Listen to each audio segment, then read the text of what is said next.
La vida de Hernán Humberto López Alcaraz cambió tras recibir el apoyo del Centro Regional de Órtesis, Prótesis y Ayudas Funcionales de Yucatán, único en el país y con certificación internacional en gestión de calidad. El gobernador Mauricio Vila Dosal saludó a López Alcaraz, quien recibía su terapia de rehabilitación, pues con la diabetes y una embolia perdió su extremidad inferior y la capacidad de mover el lado izquierdo de su cuerpo.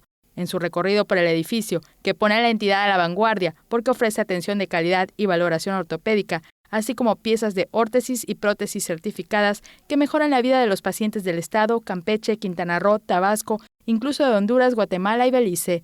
Desde el inicio de la administración, unas 4,000 personas con alguna discapacidad motriz recibieron apoyos entre órtesis, prótesis, zapatos, reparaciones, aditamentos, entrenamientos y valoraciones. El centro cuenta con la certificación ISO 9001-2015, que recuperó en la actual administración, que avala la gestión de calidad en la atención al público, valoraciones ortopédicas y entregas de piezas que se realizan con productos y elementos de marcas reconocidas. El gobernador supervisó la operación del Cropafi, que a sus 20 años sigue innovando para ofrecer productos de calidad a bajo costo para sus usuarios.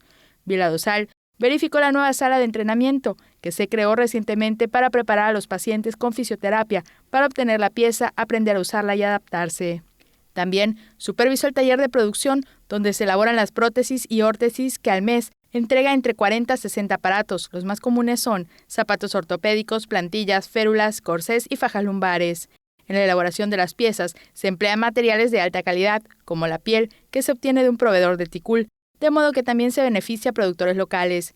Vila Dosal conoció el proyecto que Santiago Aguilar Coral y Víctor Flota Pérez, estudiantes de Ingeniería Biomédica del Instituto Tecnológico de Mérida, quienes elaboran una prótesis de articulación de tobillo para que el paciente controle el movimiento por medio de estímulos musculares que sea de buena calidad y a precio accesible. Teleyucatán te informa. Teleyucatán te informa, lunes a viernes 3 de la tarde. Síguenos.